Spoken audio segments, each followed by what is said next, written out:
દરજી છું, હું એક ન્યુરો ફિઝિશિયન છું। આજે હું આપ સૌને ક્રોનિક લો બેક પેઇન વિશે જણાવવા માંગુ છું। મિત્રો, જે કમરનો નીચેનો ભાગ છે એમાં સતત દુખાવો રહેવો તેને ક્રોનિક લો બેક પેઇન કહે છે। મોટાભાગે એવું થતું હોય છે કે એક્યુટ લો બેક પેઇન થતું હોય છે કે જેમાં અચાનક કમરમાં દુખાવો શરૂ થતો હોય છે, પણ જો આ દુખાવો સતત 2 થી 3 અઠવાડિયા અથવા મોટાભાગના કેસમાં 12 વીક્સ જેને કહેવાય ત્યાં સુધી સતત આવો દુખાવો રહે તો એને ક્રોનિક લો બેક પેઇન કહે છે। શરૂઆતમાં જ્યારે એક્યુટ લો બેક પેઇન હોય છે ત્યારે એની સારવાર કરવાથી ધીમે ધીમે આમાં આરામ થઈ જતો હોય છે, પણ 20-30% પેશન્ટ એવા હોય છે કે જેમને સતત 12 વીક્સ સુધી એમાં આરામ થતો નથી, તો તેને ક્રોનિક લો બેક પેઇન કહે છે। ક્રોનિક લો બેક પેઇન થવાના કારણો ઘણા બધા છે।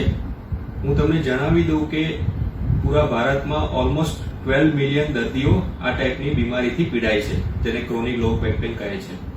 તો આ બીમારી થવાના ઘણા બધા કારણો હોઈ શકે છે કે જેમાં મુખ્યત્વે કોમન કારણોમાં જે સામાન્ય કારણો છે તેમાં કમરની ગાદી ખસી જવી, કમરના કોઈ લિગામેન્ટનું સ્ટ્રેચિંગ થઈ જવું, કમરની જે સ્નાયુઓ છે તેની ગતિવિધિમાં ફેરફાર થવો, ખાસ કરીને પોઝિશન અને પોસ્ચર બરાબર ના હોય તો પણ એવું થઈ શકે છે। એ સિવાય જો દર્દી સાયકોલોજીકલી ડિસ્ટર્બ હોય, એને ડિપ્રેશન હોય, એન્ઝાયટી હોય કે એ ટાઈપની તકલીફ થાય તો પણ સતત દુખાવાનો અહેસાસ થઈ શકે છે। એ સિવાય અસામાન્ય રીતે અમુક ગંભીર બીમારીઓમાં પણ આવું ક્રોનિક લો બેક પેઇન થઈ શકે છે, જેમ કે રૂમેટોઇડ આર્થરાઇટિસ, ઓસ્ટિયોપોરોસિસ, સ્પાઇનનો કોઈ ટીબી હોય, સ્પાઇનમાં કોઈ ગાંઠ હોય, તો એ ટાઈપની બીમારીમાં પણ ક્રોનિક લો બેક પેઇન થઈ શકે છે।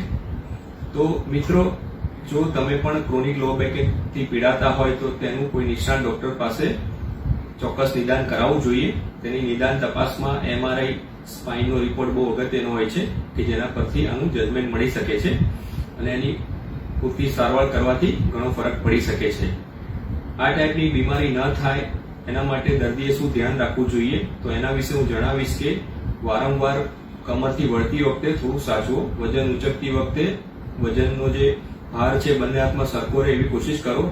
એકદમથી ઝૂકીને વજન ઉંચકવામાં ધ્યાન રાખવું જોઈએ અને જરાક બી કમરમાં સહેજ પણ દુખાવો થાય તો તાત્કાલિક નિષ્ણાત ડોક્ટરને બતાવી અને એનું નિદાન કરવું જોઈએ। એ સિવાય સંપૂર્ણ સમતોલ આહાર લેવો જોઈએ, વિટામિન ડી નું લેવલ મેન્ટેન કરવું જોઈએ, પાણી પૂરતા પ્રમાણમાં પીવું જોઈએ અને ઉંમરલાયક દર્દીઓએ ખાસ આ બાબતનું ધ્યાન રાખવું જોઈએ। અને ખાસ કરીને લાંબા સમય સુધી બેસવાની જે તમારી પ્રોસેસ છે, જે સિટિંગ પોસ્ચર છે તેને વ્યવસ્થિત રીતે મેન્ટેન રાખવું જોઈએ કે જેથી કમરનો દુખાવો ના થાય। થેન્ક યુ, આભાર।